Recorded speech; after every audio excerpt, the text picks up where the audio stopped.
Throw that trash in the hallway, Garrett, and get the hell out of my sight before the executives arrive. My younger brother Julian didn't even look up from his tablet as he barked the order. He was busy adjusting his silk tie in the reflection of the glass wall, his face flushed with the cheap arrogance of a man who had just been handed a title he didn't earn. Behind him, our mother, Helena, sat in one of the leather boardroom chairs, brushing an imaginary speck of dust from her designer sleeve. "Julian is right, Garrett," she sighed, her voice dripping with that familiar, cold condescension I had heard my entire life. "You are embarrassing us. You look like a street sweeper in that pathetic canvas jacket. This is a multi-billion-dollar corporate headquarters, not the gravel yard where you count trucks. Go wait in the parking garage. We will need you to drive us to the celebration dinner afterward." They actually believed I was their personal chauffeur for the day. They had no idea that the entire 60-story skyscraper we were standing in, the fleet of thousands of refrigerated semi-trucks crossing 48 states, and the bank accounts keeping their precious family business alive, belonged entirely to me. My name is Garrett Vance. I am 34 years old. To my family, I was a failure who dispatched freight on the midnight shift for barely enough money to buy groceries. To the business world, I was the anonymous, fiercely private founder of Apex Logistics Group, a $3.9 billion empire. And in exactly 15 minutes, their entire world was going to turn to ash. To understand how we ended up in this high-rise boardroom on a freezing Thursday morning, you have to go back to Thanksgiving Eve, just 24 hours earlier. The invitation to my parents' estate in Lake Minnetonka had arrived with a strict instruction: come early, wear something decent, and don't make a scene. When I pulled up in my rusty 12-year-old hatchback, the driveway was already packed with luxury vehicles. Julian's brand new leased Porsche sat right in the center, gleaming under the outdoor spotlights. Inside, a gold banner hung across the grand fireplace. "Congratulations, CEO Julian." The moment I walked through the door, the atmosphere shifted. It wasn't a family reunion, it was an exhibition of my insignificance. My father, Arthur Vance, was already pouring champagne for my Aunt Beatrice and Uncle Roger. "Ah, Garrett," Arthur said, barely glancing at my faded flannel shirt as he raised his glass. "Glad you could make it. We were just discussing Julian's new appointment, Chief Executive Officer of Beacon Healthcare Services, a starting salary of $480,000 a year, with a guaranteed performance bonus of another $200,000. $480,000, Helena repeated, her eyes shining as she squeezed Julian's shoulder. Finally, a Vance who understands what it means to build a legacy. A real leader. Julian smirked, swirling his scotch. "Thanks, Mom. It's all about vision. We are already looking at a 5-acre estate in Wayzata. Evelyn and I just need to close this distribution contract with Apex Logistics next week, and our first quarterly payout will clear the down payment." His wife, Evelyn, sat beside him in a pristine white pantsuit. She was Beacon's chief financial officer, and my parents treated her like royalty. She smiled at me, but her eyes were cold, calculating. "Don't worry, Garrett," Julian added, throwing an arm around my shoulder with a heavy, patronizing pat. "We haven't forgotten about you. Once I'm settled into the corner office, I'm sure I can find a spot for you. Maybe managing the mailroom or supervising the evening cleaning crew. It's time you got out of that dead-end dispatch terminal." Uncle Roger laughed, a booming, obnoxious sound that echoed off the high ceilings. "Does dispatching even require a high school diploma these days, Garrett? Or do you just stare at a computer screen and wait for someone with actual brain power to tell you where to send the trucks?" "It requires coordination, Roger," I said quietly, keeping my voice completely flat. "We manage routes, fuel efficiency, and tight delivery windows for critical cargo." Right, Roger sneered, waving his hand dismissively. "You're a glorified traffic cop with a headset. Let's not dress it up." Aunt Beatrice leaned in, her face twisted into an expression of fake pity. "Garrett, dear, are you still living in that awful studio apartment near the industrial park? The one with the window unit that rattles? I don't know how you survive on what they pay you. Do you even have dental insurance?" They didn't want answers. They wanted a target. For 30 minutes, they took turns using my life as a footstool to make Julian look taller. I let them do it. I memorized every smirk, every pitying look, and every cruel comment. Before the main course was served, Julian passed his phone around, showing off a digital brochure of the Wayzata mansion. "Look at that stone entryway," Helena gasped. "Arthur, We must help them choose the chandelier for the foyer. An executive needs a home that commands respect, Arthur declared. It signals strength to the market. When the phone reached me, Julian leaned over my chair. Don't get too close, Garrett. You might get grease from your shift on the screen. I handed the phone back without looking at it. It's a nice house, Julian. I hope the appraisal holds up. Evelyn's hand froze for a fraction of a second as she reached for her wine glass. Her eyes darted to me, sharp and suspicious, before she quickly recovered her composure. The financial structure is perfectly fine, Garrett. Not that you would understand collateral requirements. Of course he wouldn't, Arthur chimed in. Let's focus on the future. Helena, bring out the folder. My mother stood up and walked to the sideboard, returning with a thick navy blue leather portfolio. She placed it directly on my empty plate. On the cover, in gold lettering, were the words, Vance Family Accountability Initiative. I opened it. Inside was a typed document detailing my estimated income, my rent, my grocery expenses, and a proposed monthly budget that allowed me exactly $50 of discretionary spending. But that wasn't the worst part. The second page was an employment contract. We have discussed this as a family, Arthur said, leaning forward, his voice taking on the booming tone he used in his legal practice. Your mother and I are tired of watching you waste your life in that warehouse. You are 34 years old, Garrett. You have no property, no savings, and no direction. So, what is this? I asked, flipping through the pages. An opportunity, Julian said, leaning back and crossing his legs. You are going to resign from your dispatch job tomorrow. On Monday, you start as my personal executive assistant at Beacon Healthcare.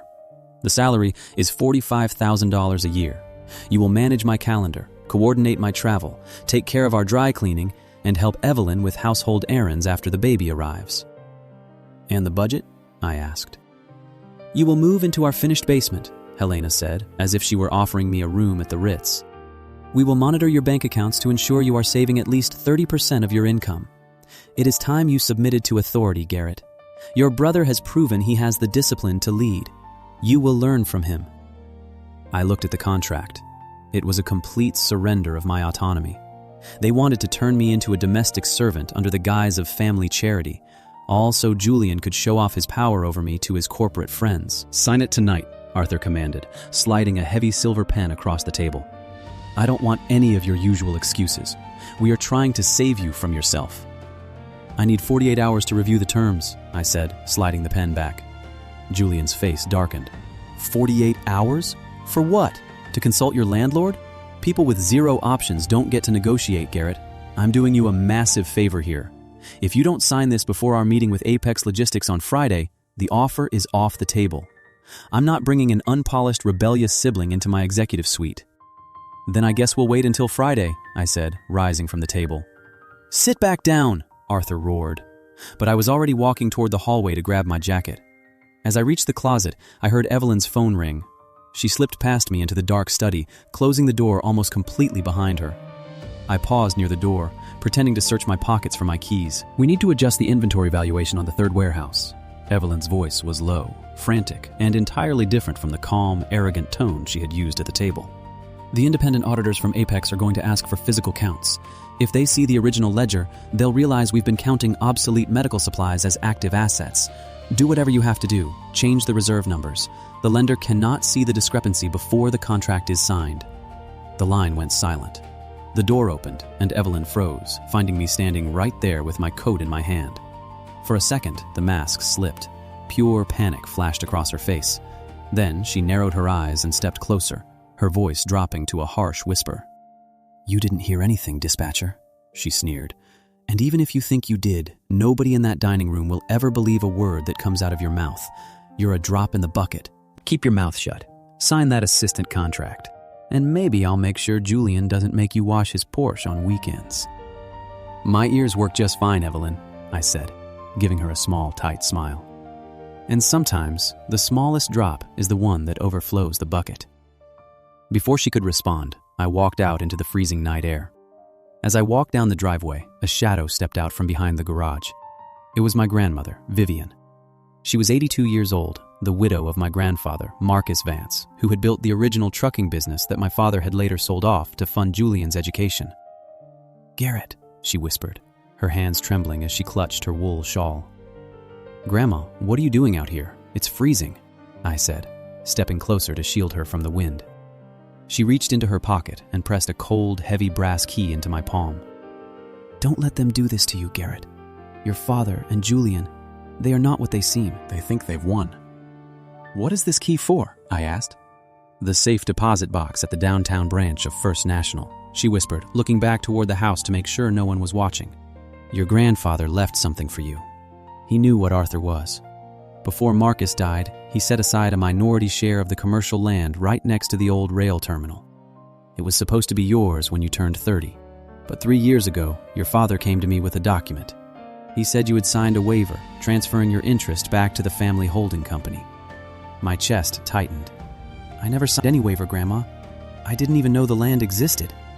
"I know," she said, tears welling in her eyes. "I saw the signature, Garrett. It was a forgery. Arthur used that land as collateral to secure the expansion loan that bought Julian his partnership at Beacon Healthcare. They built Julian's entire career on a lie, using your inheritance as the foundation. The proof is in that box. The original trust documents, the letters from the estate lawyer, and the correspondence where Arthur admits to his attorney that he needed to secure your signature by any means necessary to keep the bank from calling the loan." I looked down at the brass key in my hand. The puzzle pieces were falling into place with terrifying precision. "Why didn't you tell me sooner, Grandma?" I asked softly. "I was afraid," she admitted, her voice cracking. "I didn't want to see this family tear itself apart in court. But seeing how they treated you tonight, how they tried to strip away your dignity and force you into servitude, I couldn't stay silent anymore. Go to the bank, Garrett. Take what is yours." I hugged her tight. "Thank you, Grandma. Go back inside before they notice you're gone." I drove back to my actual home, not the fake studio apartment I kept in the industrial park to keep my family off my scent, but a quiet, secure penthouse overlooking the Mississippi River. I sat down at my desk, opened my encrypted laptop, and logged into the Apex Logistics secure server. A notification was waiting in our secure whistleblower portal. It was an anonymous file upload from a user named Marcus Thorne, the internal audit manager at Beacon Healthcare. The folder contained hundreds of pages of internal emails, double-entry ledgers, and physical inventory counts that proved Beacon was on the verge of financial collapse. Evelyn had been systematically inflating the value of their warehouse inventory by over 30% to maintain their credit line. Even worse, she had routed over $900,000 in consulting fees to a shell company owned by her brother. Julian had signed off on every single transaction. They were desperate for the Apex distribution contract because the upfront integration payment from my company was the only thing that could prevent their lenders from declaring a default and seizing their remaining assets. I picked up my phone and called Diana Cross, my chief operating officer. "Diana," I said when she answered, "we have a presentation scheduled with Beacon Healthcare tomorrow morning at 8:30. "Yes, Mr. Vance," she replied. "Julian Vance and his team are presenting their final pitch. Should I have the legal team prepare the preliminary agreement?" "No," I said, my voice cold and steady. "I want you to invite their primary lender, First National Bank, to join the video conference. Tell them we are doing a standard joint due diligence review and coordinate with our outside counsel. I want a forensic document examiner on standby." "Is there an issue with the client, sir?" "There is an issue with their entire existence," I said, "and tomorrow we are going to audit them out of business." By 7 a.m. on Friday, the streets of St. Paul were covered in a fresh layer of gray slush. I wore my oldest, most worn-out canvas work jacket over my tailored navy suit. I drove my old hatchback to the Apex headquarters and parked in the rear employee lot. I took the service elevator up to the executive level, carrying Julian's leather presentation case, which he had left in my trunk after the dinner. At 8:15, the lobby elevator chimed. The Vance family marched out like a royal delegation. My father, Arthur, walked with his chest puffed out, wearing a cashmere coat. Helena held Julian's arm, her face lit up with pride. Evelyn walked slightly behind them, her fingers tapping nervously on her leather briefcase. Uncle Roger and Aunt Beatrice had even tagged along, eager to witness Julian's crowning achievement. They spotted me standing near the receptionist desk, still wearing my faded jacket. "Thank God you're here," Julian hissed, marching over and grabbing my arm. "Did you bring my presentation case?" "Right here, Julian," I said, handing it over. "Good. Now listen to me," he whispered, his eyes scanning the luxurious lobby with its marble floors and towering glass atrium. "Do not speak to anyone. Do not look at the staff. If someone asks who you are, you tell them you are my driver. Do you understand me? I cannot have the Apex board thinking my family associates with low-level warehouse workers." "I understand completely, Julian," I said. Helena stepped up, adjusting my collar with a sharp tug that felt more like a pinch. "And keep that ridiculous jacket zipped up. You look like a vagrant. Arthur, tell him to go sit in the corner." "Garrett, go find a seat near the elevators," my father ordered, his voice echoing in the quiet lobby. "We don't need your energy in this meeting. This is a highly sensitive corporate negotiation." The receptionist, a young woman named Sarah who had worked for me for 4 years, looked up from her desk. Her eyes darted from Arthur to me, her jaw dropping slightly in utter disbelief. She started to stand. I gave her a quick, barely perceptible shake of my head. She caught the cue, swallowed hard, and sat back down, her fingers trembling slightly on her keyboard. "Is the executive boardroom prepared for Mr. Vance's group?" I asked Sarah, keeping my tone perfectly professional. "Yes, sir," she stammered, her voice squeaking. The COO is waiting for the delegation inside." "Excellent," Julian said, brushing past me. "Come along, everyone. Let's show these logistics people how real executives operate." I followed them down the long, carpeted hallway, carrying the extra boxes of printed brochures Julian had shoved into my hands. Uncle Roger whispered to Aunt Beatrice as they passed the massive operations control center, where wall-sized screens tracked cargo ships and freight trains across the globe. "Incredible," Roger muttered. "This place is a gold mine. Julian is going to be a kingmaker once this contract clears. And to think, Garrett probably couldn't even get a job sweeping the floors here without Julian's recommendation." When we reached the double doors of the main boardroom, Diana Cross was already standing at the head of the table. She looked polished, imposing, and completely unfazed by my family's theatrical entrance. "Welcome, Mr. Vance, Mrs. Vance," Diana said, shaking Julian and Evelyn's hands. She didn't look at me, keeping her focus entirely on the guests, exactly as we had practiced. "Please, take your seats. We have a lot of ground to cover." Julian took the center seat, with Evelyn on his left and Arthur on his right. Helena, Beatrice, and Roger took the guest chairs along the back wall. I walked over to the corner of the room, set the boxes of brochures on the floor, and stood quietly against the wood-paneled wall, my hands folded in front of my canvas jacket. "Before we begin," Julian said, opening his laptop and projecting his presentation onto the massive 70-inch screen at the front of the room, "I want to introduce our executive team. I am Julian Vance, Chief Executive Officer of Beacon Healthcare. Beside me is Evelyn Vance, our Chief Financial Officer, and Arthur Vance, our Chief Legal Counsel and head of our family holding company. We are incredibly excited to partner with Apex Logistics. Under my leadership, we have projected a 40% increase in regional distribution efficiency over the next 24 months. For the next 20 minutes, Julian spoke. It was a masterclass in corporate buzzwords and empty promises. He painted a picture of a thriving, highly profitable medical supply giant that was practically doing Apex a favor by offering us their business. Evelyn followed with the financial slide, showing beautiful, upward-trending bar graphs of their inventory reserves and cash flow. "As you can see," Evelyn said, her voice smooth and confident, though I noticed the slight tremor in her fingers as she pointed to the screen. "Our collateral is incredibly strong. Our primary warehouse assets in the Midwest region are valued at $42 million, fully backed by clean, undisputed commercial landholdings right here in St. Paul." Arthur leaned forward, adding his own authoritative weight to the presentation. "As the head of the Vance Holding Company, I can personally guarantee that our real estate assets are entirely unencumbered. The title is clean, the valuation is conservative, and we are prepared to pledge the entire parcel as secondary collateral to secure the performance bonds for this contract." "A perfect foundation," Julian beamed, looking around the room as if he had already won the lottery.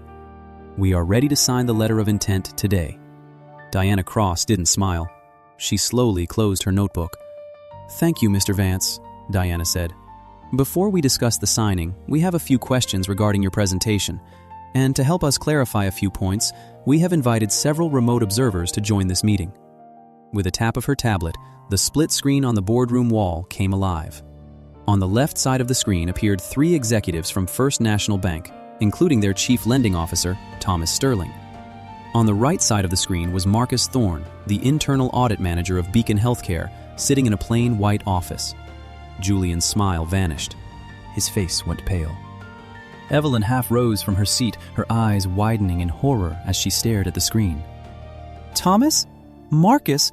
What is the meaning of this? This is a private negotiation with Apex. It was a private negotiation, Diana Cross said, her voice dropping all warmth. Until our independent risk assessment team discovered massive discrepancies in your filings. Mr. Thorne, would you please present your findings to the board? Marcus Thorne cleared his throat. Of course. Over the last 6 weeks, under direct orders from CFO Evelyn Vance and with the written approval of CEO Julian Vance, our department was forced to inflate our physical inventory counts by $12 million. We fabricated warehouse receipts for obsolete medical devices that were actually scrapped 2 years ago. We did this to prevent First National Bank from calling our revolving line of credit. That is a lie? Julian screamed, slamming his hands on the table. This man is a disgruntled employee. We are currently in the process of terminating him for performance issues? Arthur, tell them. This is slander. Arthur stood up, his face red, his finger pointing aggressively at the screen. This is highly unprofessional. My client... Sit down, Arthur, Diana Cross said, her voice slicing through the room like a razor blade. You do not tell me to sit down in a boardroom, Arthur roared. Who do you think you are? She doesn't, a voice said from the corner of the room. But I do.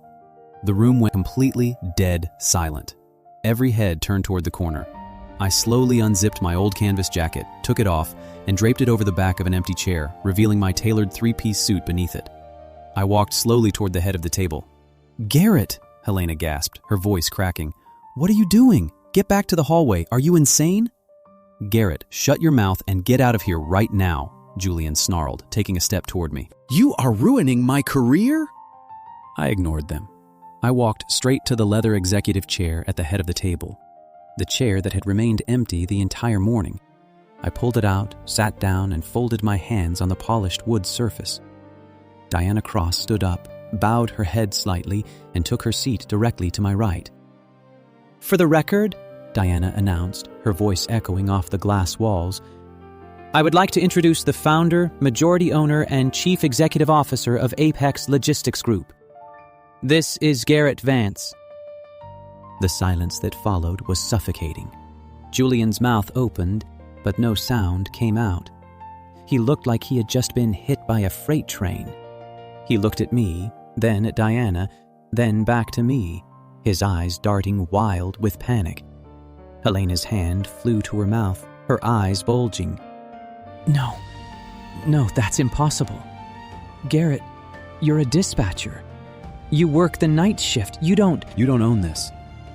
I owned this before Julian even knew how to write a business plan, Mom, I said, my voice completely calm, devoid of any anger or heat.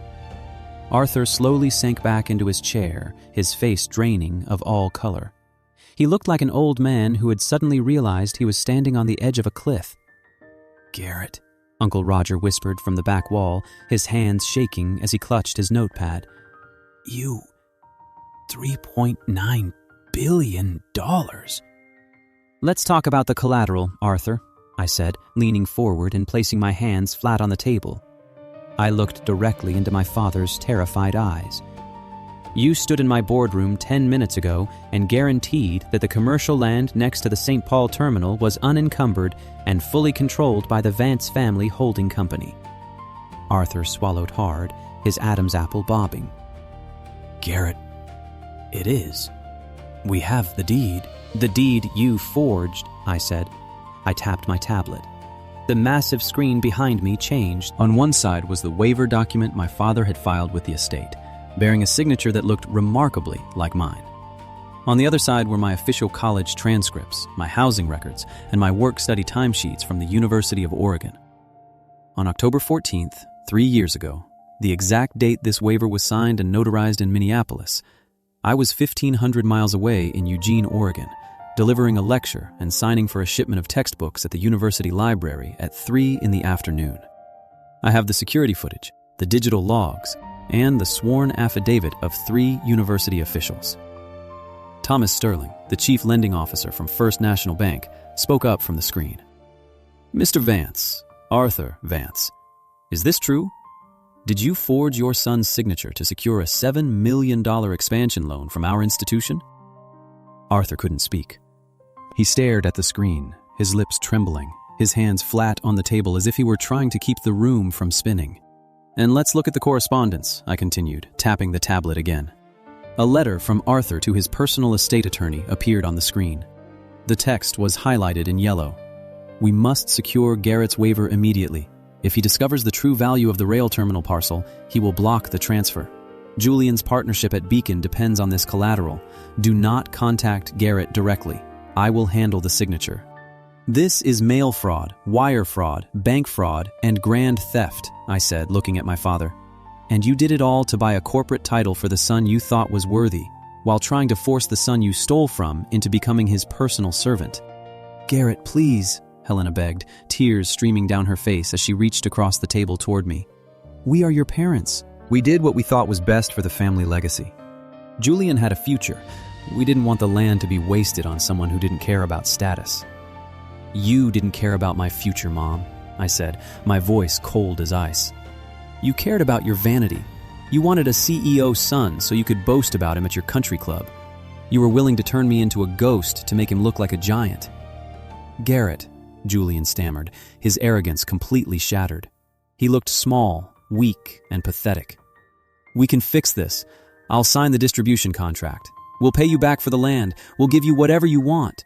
Just don't do this to me. If the bank calls the loan, Beacon is finished. I'll lose everything. The house, the car, my reputation." "You already lost it, Julian," I said. On the screen, Thomas Sterling spoke again. "First National Bank is officially declaring a default on all active credit lines for Beacon Healthcare Services due to material misrepresentation and collateral fraud. We will be coordinating with federal investigators and our legal team to initiate asset seizure within 48 hours. "No!" Evelyn screamed, turning on Julian. I told you we should have checked the audit trail. You told me your father had everything handled. You idiot, you've ruined us." "Me?" Julian yelled back, his face contorting with rage as he stood up and pointed at her. "You're the one who cooked the books. You're the one who routed those fake consulting fees to your cousin. I didn't know anything about that." "You signed the financial certifications, Julian," she shrieked. "Your signature is on every single page. You wanted the Wyzetta house. You wanted to look like a big shot." "Silence," Diana Cross barked. They both stopped, panting, staring at each other with pure hatred. I stood up from my chair. I picked up my old canvas jacket and slung it over my shoulder. "The presentation is over," I said, looking down at my family. "Apex Logistics officially rejects your proposal. We do not do business with thieves, liars, or frauds." "Garrett!" Arthur called out, his voice cracking as he stood up, his hands shaking. "You can't do this to your own blood. We are your family." I paused at the door, looking back at him. "Family doesn't forge signatures to steal inheritances," I said. "Family doesn't bring a contract to Thanksgiving dinner to turn their son into an unpaid maid. You wanted a leader with the discipline to carry the Vance name forward, Arthur. You got one. He's just not the one you wanted." I walked out of the boardroom, leaving the double doors open behind me. Through the glass, I could hear Helena's frantic crying, Julian and Evelyn screaming at each other, and Arthur desperately trying to reach his attorney on his cell phone. It was the most beautiful sound I had ever heard. The fallout was swift, brutal, and entirely public. 3 days after the meeting, the board of Beacon Healthcare Services held an emergency session. They terminated Julian Vance as CEO and Evelyn Vance as CFO for cause, citing gross misconduct, financial manipulation, and fraud. The company's stock collapsed by 70% in a single afternoon. First National Bank called their entire loan package, forcing Beacon into involuntary bankruptcy. Federal investigators descended on their corporate offices, seizing servers, hard drives, and physical documents. Evelyn's cousin's consulting firm was exposed as a blatant money laundering channel, and both Evelyn and Julian were named as primary defendants in a multi-million-dollar federal wire fraud indictment. Arthur's prestigious law firm issued a brief, cold press release announcing that he had been forced into immediate retirement due to personal legal matters. His partners didn't want to be anywhere near the radioactive scandal of a senior partner forging his own son's signature to secure fraudulent bank loans. My civil lawsuit against my parents and the family holding company was settled out of court within 2 weeks.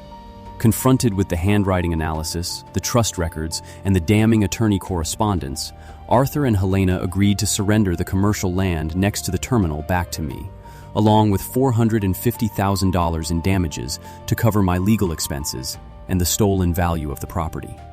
They lost their Lake Minnetonka estate to pay off their remaining debts and legal fees. They ended up renting a modest townhouse in a suburb they used to mock, surviving on what was left of Arthur's diminished retirement fund. 2 months after the boardroom showdown, I was sitting in my office at Apex headquarters when my assistant notified me that Julian was in the lobby. He didn't have an appointment, and he had been waiting for 4 hours. "Send him up," I said. When Julian walked into my office, he looked like a completely different person. He had lost weight, his hair was unkempt, and he was wearing a cheap, off-the-rack suit that was slightly too big for him. The luxury watch was gone. The arrogance was gone. He looked broken. He stood near the door, refusing to sit in the chair I offered. "Garrett," he said, his voice barely a whisper. "Julian," I replied, not looking up from my tablet. I came to apologize," he said. "The family, Mom and Dad, they're in a really bad place. Evelyn and I are finalizing our divorce, and my legal defense fees are draining everything I have left. I'm facing 3 to 5 years in federal prison, Garrett. My lawyers say if you write a letter to the judge, if you tell them that we settled the land dispute, and that you don't want to pursue criminal charges, they might give me probation." I slowly set my tablet down on my desk. I looked at my younger brother, the golden child who had spent his entire life being told he was superior to me. "Do you remember what you said to me on Thanksgiving Eve, Julian?" I asked. He swallowed hard, looking down at the carpet. "Garrett, I was arrogant.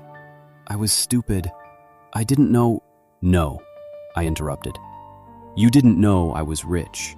That's the only thing you didn't know. If I were actually a struggling night shift dispatcher earning $40,000 a year, you would have gladly forced me to sign that contract. You would have happily watched me live in your basement, wash your car, and clean up after your child while you spent my inheritance on your mansion. You didn't care about my life then. Why should I care about your freedom now?" "We are brothers, Garrett?" he pleaded, taking a step forward, his eyes filling with tears. "Does that mean nothing to you? It meant nothing to you when you built your entire career on a forged signature that robbed me of my grandfather's legacy," I said. "You wanted to play the corporate game, Julian. This is how the game ends when you cheat. You get audited, you get exposed, and you pay the price." I slid a legal document across my desk. "This is a formal cease and desist order from my attorneys," I said. "If you, Arthur, or Helena attempt to contact me, my grandmother, or anyone associated with Apex Logistics again, we will file for a permanent restraining order. All future communication will go through our legal representation." Julian stared at the document. A single tear fell onto the white paper. "You're a monster, Garrett," he whispered, his voice trembling with a mixture of fear and hatred. "You destroyed this family." "No, Julian," I said, leaning back in my chair. "I just turned on the lights. You're the ones who are dancing in the dark." He picked up the document, turned around, and walked out of my office, his shoulders slumped, his head hanging low. I watched him through the glass partition as he took the elevator down to the lobby. I didn't feel angry. I didn't feel joyful. I just felt clean. A few months later, the court officially restored the title of the rail terminal land to my name. Instead of selling it or integrating it into Apex's commercial operations, I transferred the entire multi-million-dollar parcel into a newly created private foundation, the Marcus Vance Workforce Development Center. We converted the old warehouses on the property into a state-of-the-art training facility. We built fully funded programs for local, working-class men and women to learn advanced logistics, commercial transport, freight coordination, safety compliance, and industrial management. At the grand opening ceremony, I stood before a crowd of 300 students, instructors, and community leaders. I didn't wear a designer suit. I wore a simple polo shirt and jeans. This center is dedicated to the people who actually keep this country moving, I said into the microphone, my voice echoing across the newly paved yard. The people who work the midnight shifts, who manage the docks, who coordinate the routes, and who are so often ignored by those sitting in comfortable high-rise offices. Your work has dignity, your knowledge is valuable, and in this place, your future will never be stolen from you. In the front row, my grandmother Vivian sat in her wheelchair, a proud, beautiful smile on her face as she clapped her hands. She was the only member of my family who attended. She was the only one who deserved to be there. My family believed that money and status were the only things that commanded respect. They believed that because I didn't parade my success or demand their validation, I was empty, weak, and easy to exploit. They were wrong. The most powerful thing you can do when people treat you like you are nothing is to let them believe it. Let them build their entire trap around their own arrogance. Because when the truth finally comes out, they won't just lose their power over you. They will realize they never had any to begin with. Thank you for listening and watching until the final sentence. All situations in this story are fictional and created solely for your entertainment and reflection. We hope it reminds you that the people who try to pull you down are usually the ones who are terrified of how high you can actually reach. Once you understand your true worth, access to your life is a privilege that must be earned with absolute respect and never given away for free.